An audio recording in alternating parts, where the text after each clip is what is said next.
Good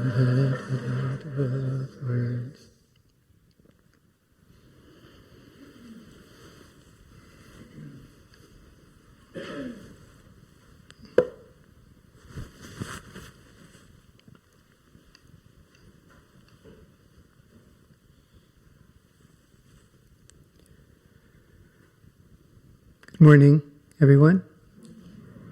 Thank you so much for coming out to Green Gulch Farm today, all the way here to be cold in a barn. And thanks to everyone joining online as well. I wonder for how many of you is it your first time here at Green Gulch? Good, raise your hand. Okay, welcome. Thank you for coming. I wonder why you came, but I feel encouraged that there's something calling us. There's something calling us. And how beautiful and powerful that we listen to that and give it a few hours at least. I'm not sure what you are, thing calling me, but I'll give you a couple hours at least.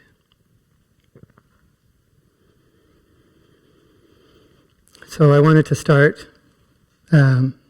just to come into a little bit of meditation, and I know that many of you here have been sitting already for a few minutes or an hour even. But as many of you know, I've been exploring meditation practice. And in particular, I've been working with these 4 points of the zazen or Zen meditation posture. So I thought maybe we could just go through them together as we settle into the room. So the first is to feel our low belly center.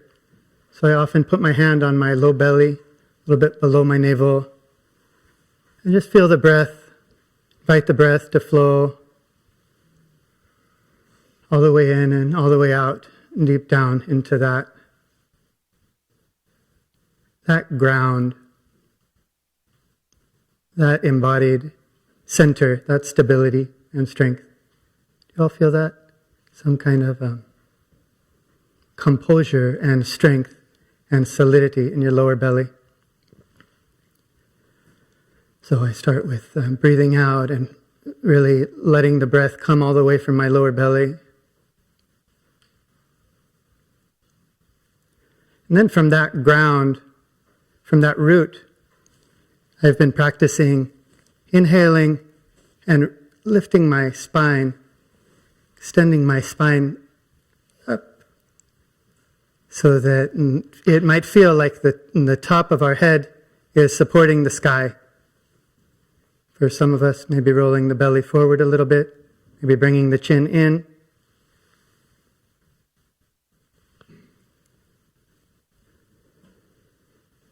So this is coming into the body, grounded and upright, and dignified and present and ready to be alive, which we don't know what it is, and we don't know what happens next. So it's good to be strong and upright.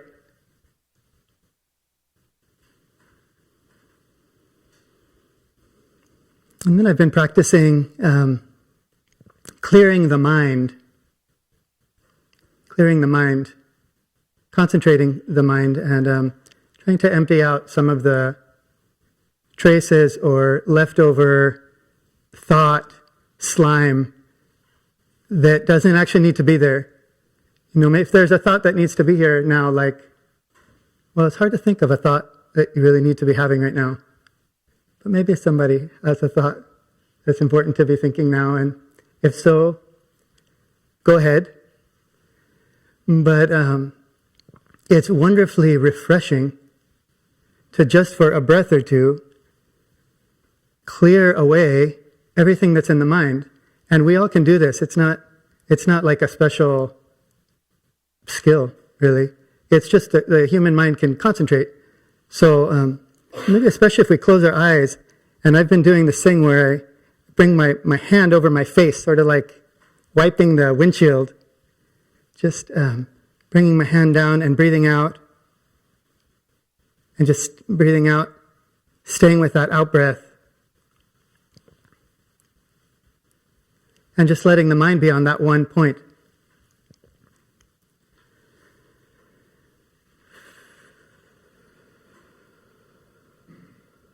Just really nothing in the mind except for the feeling of the out-breath. Everything else can wait.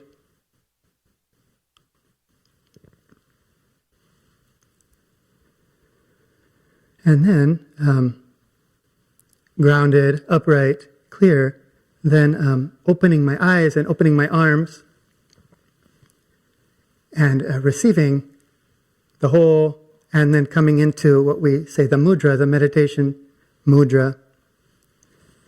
So opening my eyes, opening my arms, welcoming the whole thing, the whole wide field of awareness, of being alive, of brightness.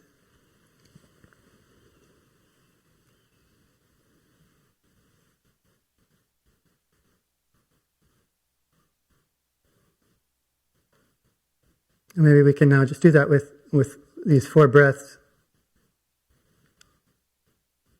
So breathing out with our hand on our belly, feeling that root.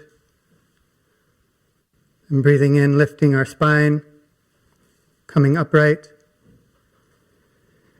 And breathing out with our eyes closed, just total single point concentration on the breath out, clearing the mind.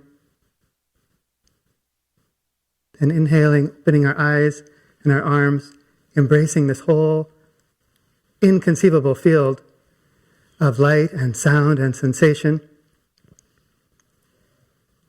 And then we just are in this brightness, grounded and upright and open. Everything is welcome. Everything is alive.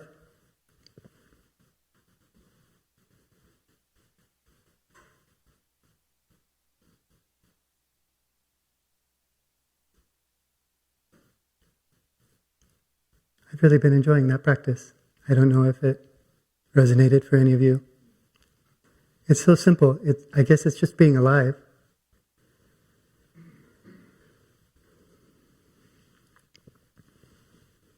And it can feel like whatever's here is just welcome. There's no, even though there's countless impossible, crushing, terrible problems in our lives and in our world, when we practice in this way, we actually might feel that there's nothing keeping us from being fully here in our life. So I've been studying this way. When I say to be fully alive, or fully, totally wholehearted in your life, really connected with the fact of your being alive, do you have a feeling for does that make sense? And if that makes sense to you, I think I could be completely, wholeheartedly connected with my life.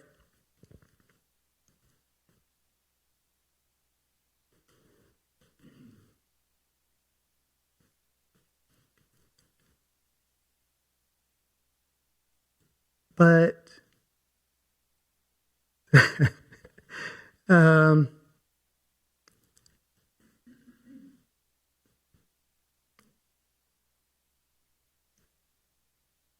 maybe not. Maybe I'll wait a few more minutes to see if this situation is good enough to give my whole being and whole heart and whole life to.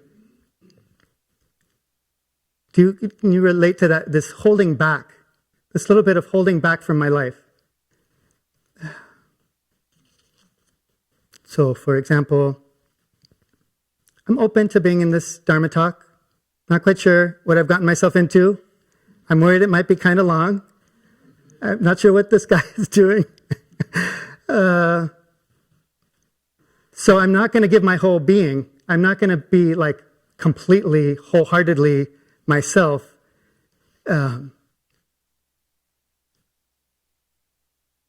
Quite yet. Let's give it a minute and see. Or often for me, it's like, as soon as I can, and this is the wiggling, in our meditation practice, for those of us who sit in meditation, there's this feeling like, I'm going to get really still in a minute. Just got to kind of sort out this shoulder thing. And then I'm going to give my whole being to this sitting. So this little bit of holding back from our own being fully alive in the actual only life that we get for this moment. That's the only moment we get it in. But this deep habit of holding back, maybe well-earned habit, a little bit of distrust, to just be fully, to give myself fully.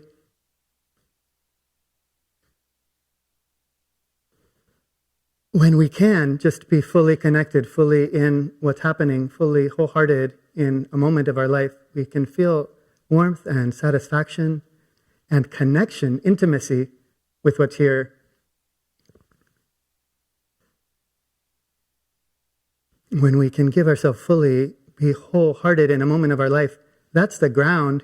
How do we help each other? How do we help the world? How do we support suffering beings?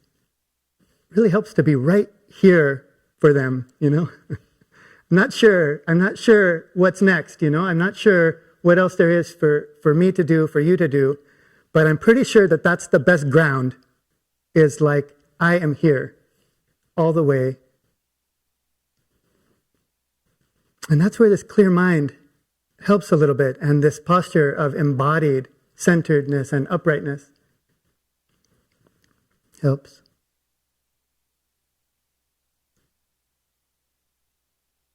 So the part of the wisdom in our Zen teaching is that there's never anything that's actually in the way of our being fully present with what's here. There's no kind of thing that could actually keep you from being totally present in your life. Does that make sense? Like the shoulder pain is not some kind of thing that you couldn't just be present with. Your friend being upset with you is not the kind of thing that somehow this new kind of thing that there can't just be welcoming or presence with. Everything that can happen in life is of the nature, because it's happening, it's already included in this being. It's already welcome here. And so we can join that. We can also welcome whatever it is. But the feeling is, I want to explore a little bit what this feeling is of, I want to welcome everything, but there's something in the way of my welcoming everything. This morning I was remembering a song, a gospel song. Maybe some of you have heard it. It's called Tomorrow.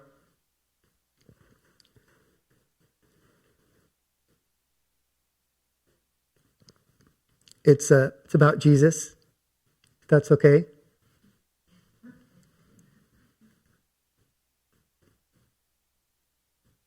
And there's some fantastic lines in this song. I won't sing it for you. You can. I felt the holding back. Everybody like, oh no. Then he started singing about Jesus.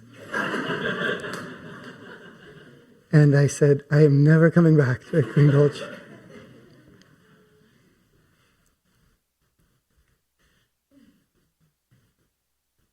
So what if I did, if I started singing about Jesus, that would feel like, it really might feel like I can't actually be present for this situation.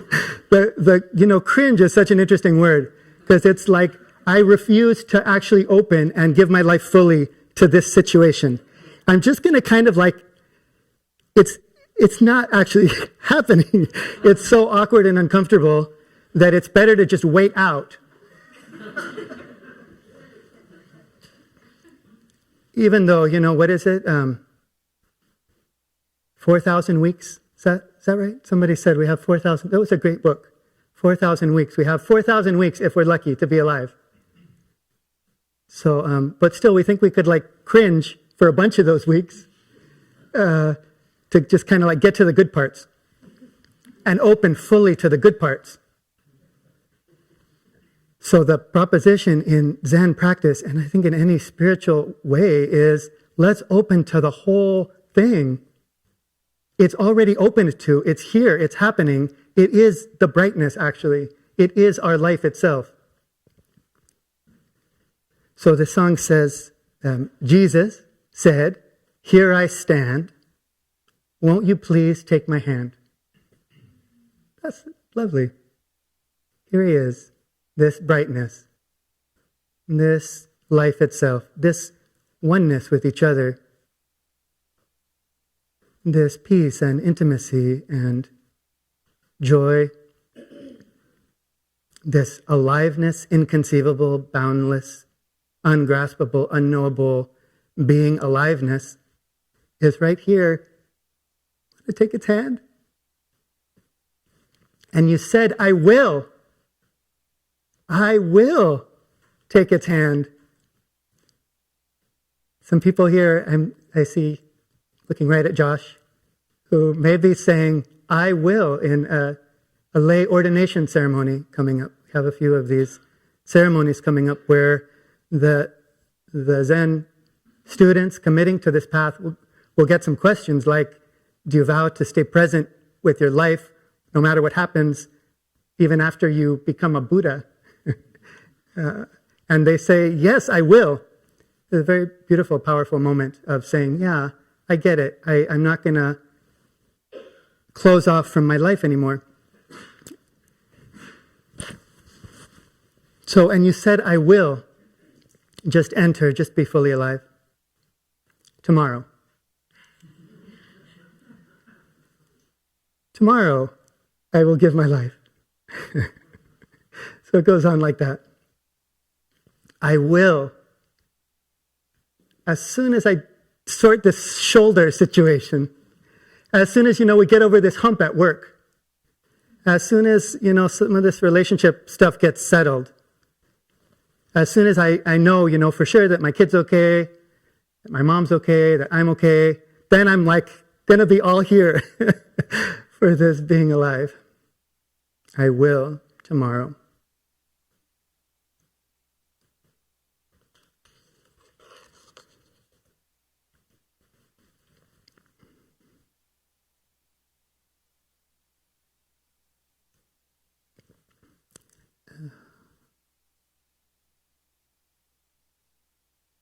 So it's interesting, it's wonderful when we can feel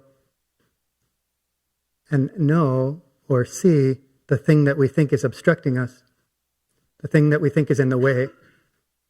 Like this morning for me, it was, I have to give a Dharma talk. So I'm totally ready to be fully, just, around noon, I'll really take that up.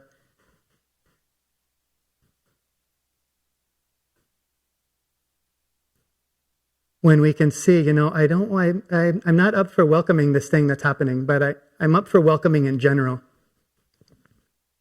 There's this expression that somebody shared that I've been sharing now and then, which is a kind of paraphrase of a Buddhist sutra.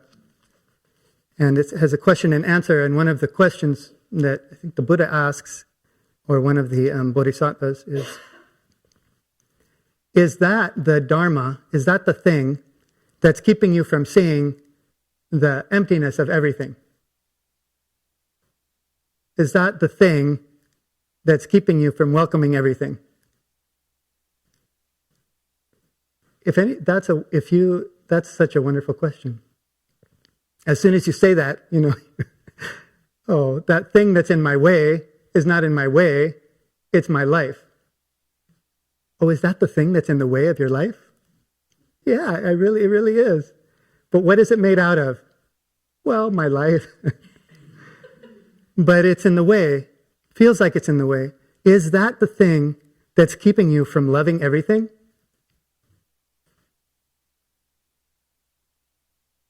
Is that the thing that's keeping you from opening to everything?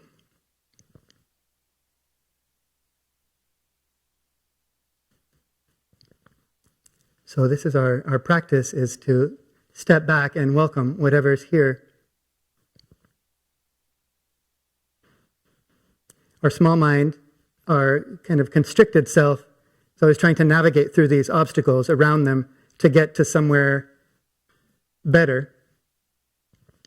And our big mind, our, you could say, spiritual wisdom, is stepping back and appreciating that whole field, that whole situation, as actually what our life is.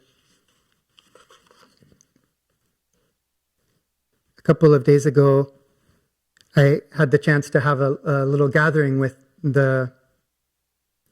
it's called the traditional 6 officers or senior staff of Green Gulch Farm.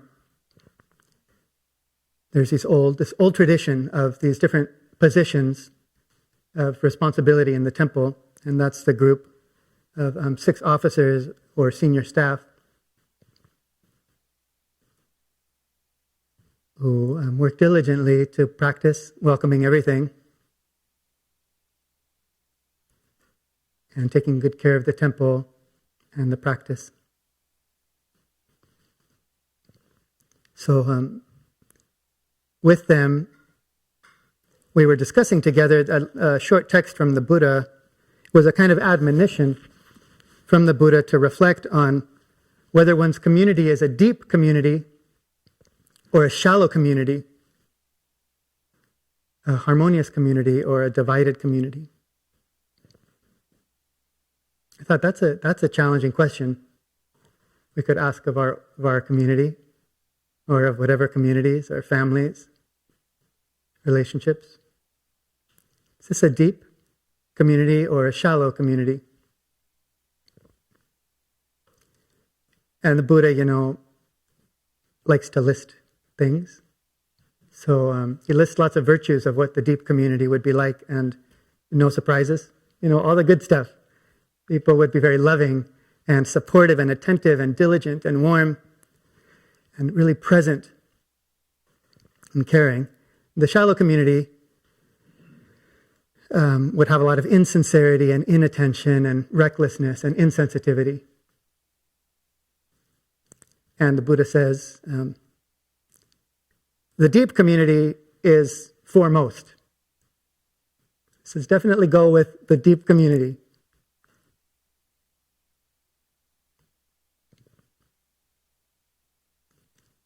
So it's sort of like, these staff members of Green Gulch really, could say, identify with Green Gulch, really take it seriously, really kind of see it as, for many of us, a kind of aspect of our own life or our own practice. So it's sort of like if the Buddha was asking you about your own life and saying, well, do you have a deep life or a shallow life? It's kind of a tense question, right? So, it's better to have a deep life. But I'm just asking, do you have a deep life or do you have a shallow life? I think it's a deep life. Or I worry it's a shallow life. So it's a challenging question, Are we living as fully as we can? Are we being as kind and as open and as present and as intimate and as attentive and as forgiving as we can?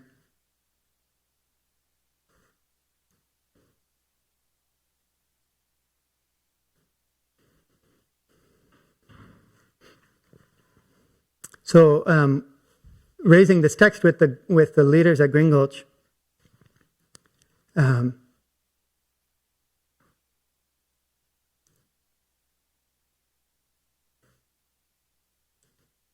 basically,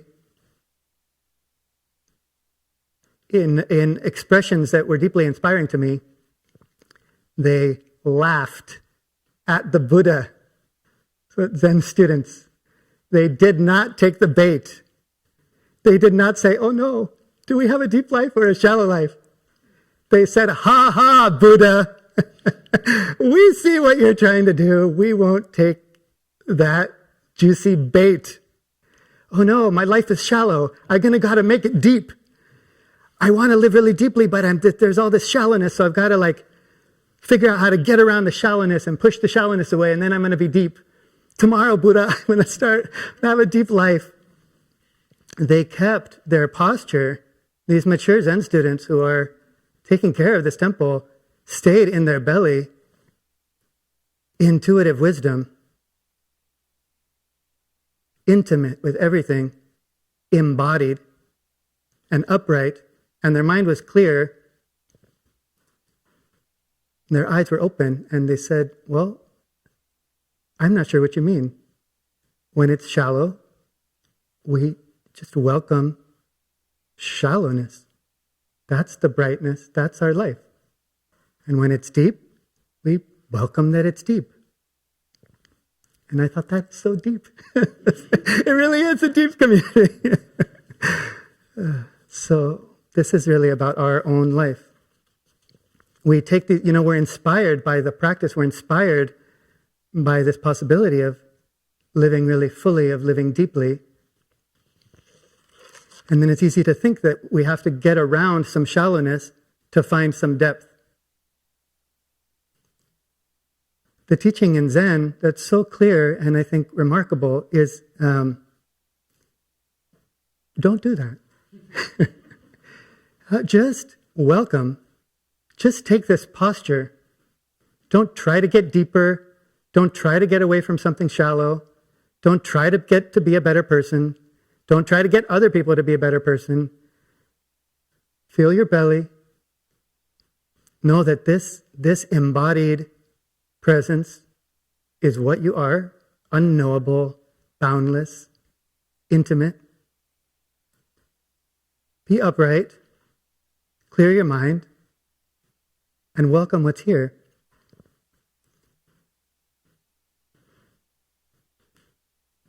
If what's here is I feel disconnected, I feel out of sorts, I don't feel myself, I don't feel fully alive, then this posture can welcome that. We don't have to go around it. We don't have to say, oh, feel connected. I'm supposed to feel connected. And do some practice. There's lots of practices that other people do to feel connected, and they're probably great. But in the Zen way, we start with just connect with the feeling of not feeling connected. Welcome that, open to that. Don't try to do something to get this thing you don't have. Welcome what's here, which is actually what your life is.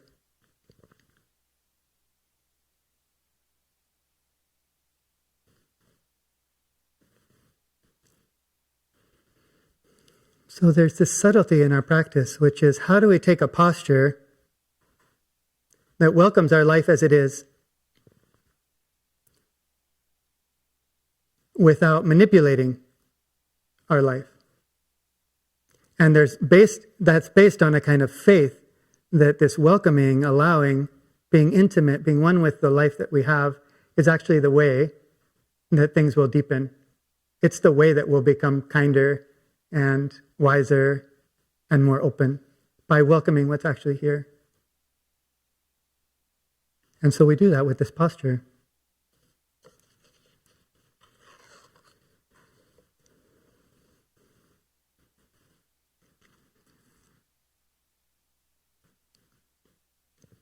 I just want to make one or two more points.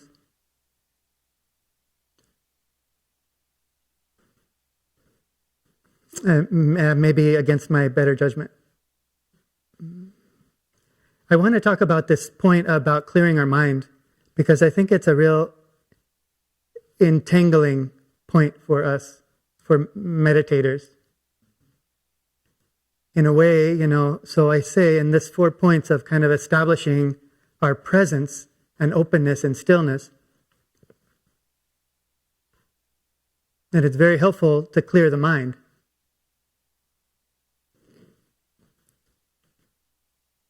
But as soon as I say that, I feel bad. It always happens. I say, clear your mind, and then I say, oh, I wish I hadn't said that. Because clear your mind is like the thing in your mind is in the way. What I really want to say is the thing that's in your mind is your life, and it can be welcomed. Does that make sense?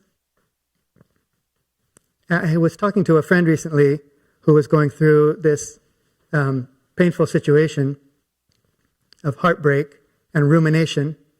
Very familiar situation. Anybody? Heartbreak and rumination. Where's my lover now? What have I done wrong? What did they do wrong? What's going to happen next? Crushing, devastating, awful feeling. That from outside, when it's not you, say, this is natural, this is beautiful, you're totally alive, this is welcome, this can be welcomed. It's actually like, how could you be more alive than that? Than in that intimacy and connection and hurt. And I felt so grateful in talking to my friend, who's also a practitioner, that we don't have the kind of practice here where it would say, okay, stop thinking about that. For one, good luck. What are you going to use to do that?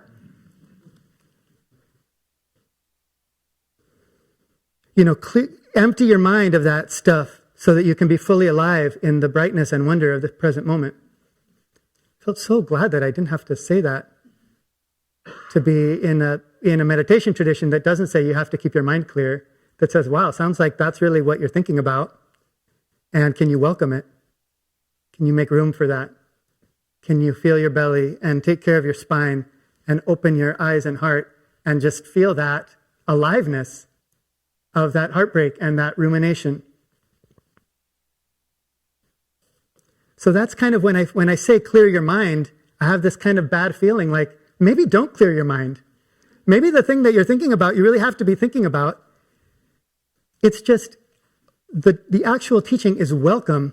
Step back and welcome this whole field as ungraspable, inconceivable, boundless life itself.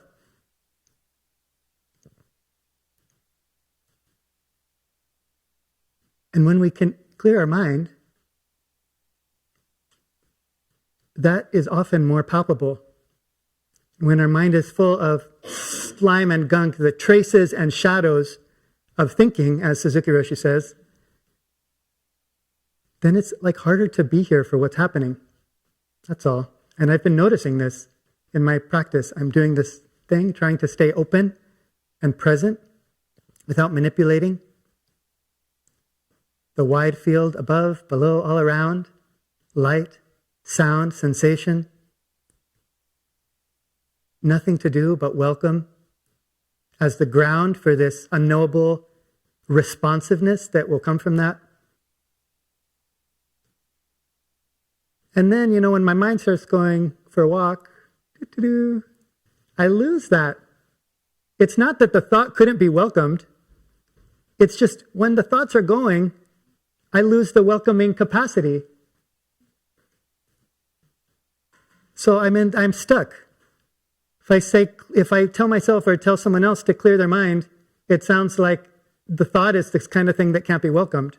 But if we don't say clear your mind, then chances are very high that actual feeling of welcoming will collapse.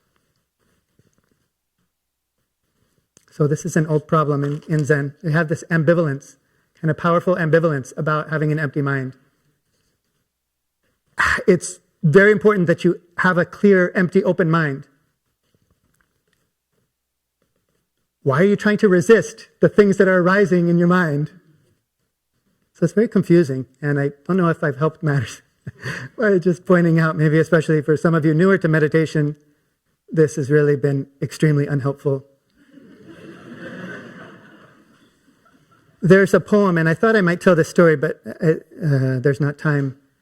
In the Platform Sutra, early 7th century Chinese foundational Zen text, there's this poetry contest. Maybe you've heard in Zen, there's things like poetry contests. And this one poem, I'll say the poem that really guides our practice and is celebrated in this, initially celebrated in this sutra, is that the body is like the tree of awakening. The mind is a mirror bright. Time and again, brush it clean. Let no dust alight. So the mind is a mirror. Look, open your eyes. The mind is a mirror. Everything the light and the sound and the sensation is just reflected. It's just this brightness. There's nothing to do. There's nothing to adjust. There's nothing to deepen. My God. It's just keep that mirror clear so that that brightness can keep reflecting. Silent and still, the mirror clear, the light is just present. And we just keep brushing it. I've been picturing this very soft cloth, microfiber, and just light touch, just clear. And it's not, keep the mind clear. When I say keep the mind clear, that seems like don't allow thoughts to arise. Make something not welcome, which is betraying that fourth posture point of opening and welcoming whatever's here. So we say keep the mind clear, and it sounds like, okay, I'm going to do it. I'm going to keep the mind clear. Notice that, right? Keep the mind clear. There's no brightness. There's no openness. But the mind is clear. Good job. Kept it clear. You also kept yourself from being alive in this light and sound. So it's not keep the mind clear. It's let the dust fall and just keep clearing it off. Let the dust fall and just breathe it out again. As Suzuki Roshi says, you just, eat the sandwich and then throw away the paper. And then eat the sandwich and then throw away the paper. It's not like eat the sandwich, collect the paper. Eat the sandwich, collect the paper. You have a whole stack of paper. It's just let the dust fall and clear the dust away. Just return to the bright mirror. Let the posture fall and then come back into the spine and the belly. So somebody, our ancestor, our sixth ancestor, is practicing this, clearing the mind. Everything's welcome, including thought, but as soon as it lands, it's lightly wiped away. And he becomes so deeply established in this welcoming that the thoughts aren't collapsing the posture of welcoming. The thoughts are just his life, So then he shares a poem, which is fundamentally, awakening doesn't have a tree, nor any mirror bright. Originally, there is not one thing where could dust alight. In other words, nothing's in the way of my life. Stepping back, everything is included. There's nothing to clear away. It's all just life itself. So what are you talking about? Like keeping a mirror clear and some tree? What are you talking about? It's all just alive. So it's a little bit this paradox. Once you're in that posture of upright and clear and welcoming, you feel like I could welcome actually anything. I don't have to keep anything out. And the thoughts can come and the feelings can come. All of the suffering of everything can come, and all of the joy, and it's not collapsing the posture. It's all actually welcome. And that's so profound and important.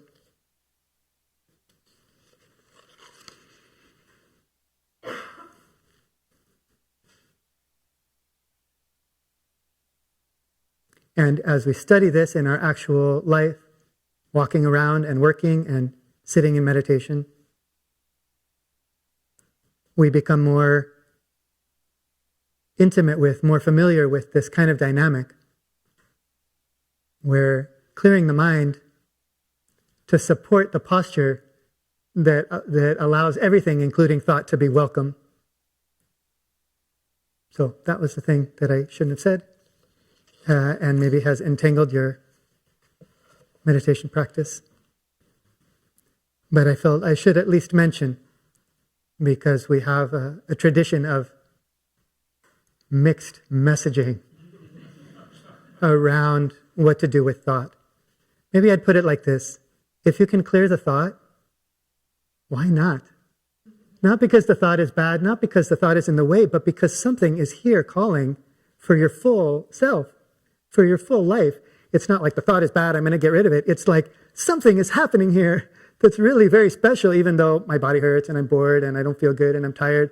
It's still like something pretty special is happening in this being alive thing. And so I want to, it's like if we're having a friend over, it would be nice to not be thinking about some other friend while they're there. Maybe you've been in a conversation like that with your friend who's thinking about their other friend while they're talking to you. I think reality is kind of like that. It's like, here it stands, wanting to be intimate. And we're thinking about some other friend. So the clearing the mind isn't because something's bad or something can't be included or because we want to get rid of something. It's to meet. It's to take up this posture of being here. What's here? This is asking for my full attention, for my whole being. So of course, there's anything from, this is important. When we're doing something important, we're not thinking about something else. So the practice is, you guys, this is important. What's happening, this being alive. We don't have much of it. And we are never going to know it or grasp it. But there's this moment to be in it fully, to stop holding back. And maybe clearing the mind, and certainly coming into the belly, an upright spine, and definitely opening the eyes and heart and sensation and ears is part of that allowing.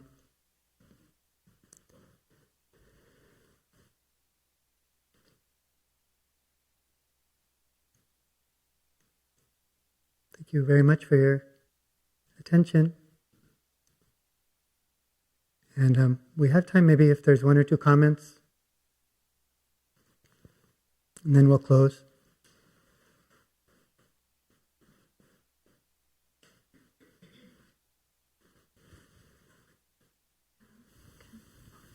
Furthest point across the Zinda.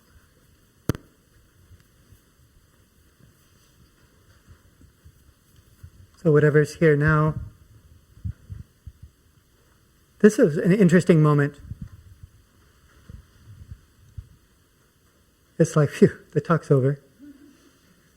Don't have to be fully alive anymore. I'm kind of like, now my friend's on their way to leaving, I can kind of like, what's the next thing? But we're still here. So to be fully alive, even though the moments don't deserve it, it's not like a great thing that's happening. But just because, be totally here, something's happening. That's kind of the Zen way. No matter how dull it is or shallow, something's happening and it's worthy of my whole being, whole heart, whole life. Okay, John. I just had a question about our relationship to thought. I've spent a lot of time in daily practice, taking up the practice of clearing the mind or of making an effort to let go of a thought every time it comes up. And lately I've been finding that doing that all the time outside of my sitting practice leads to, it's harder to remember things. When you're like trying to learn names of plants or being out on the farm, it's like the ideas, you're kind of, it feels like I'm shutting down a certain side of creativity or problem solving. And I'm wondering what our relationship to thought should be outside of the sitting practice and walking practice.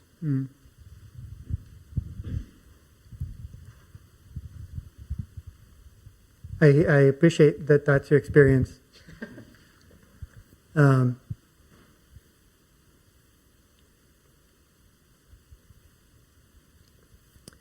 I guess I say it's worth it, even if it means we don't remember some plant names.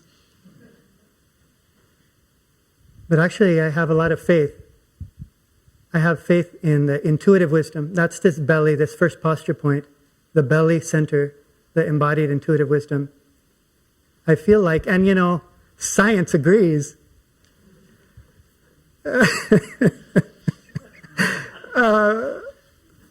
I forget why, but somebody said that science agrees that this actually makes you smarter and better.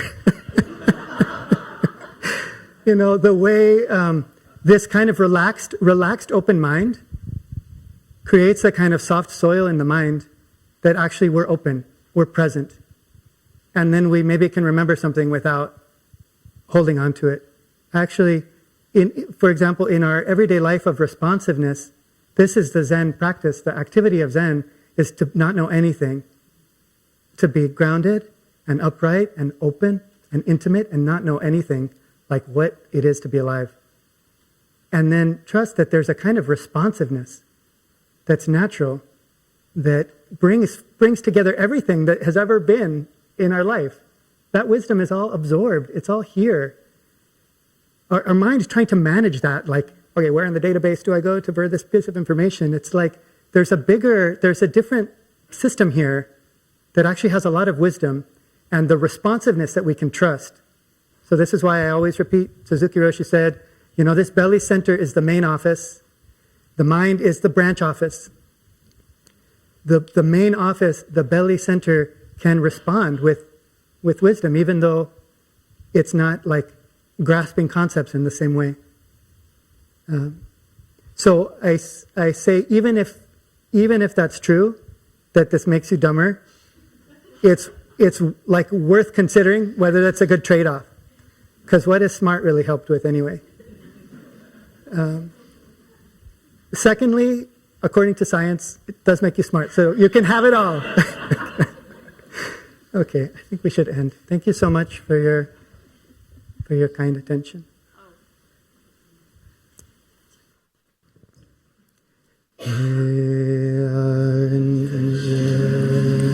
Place,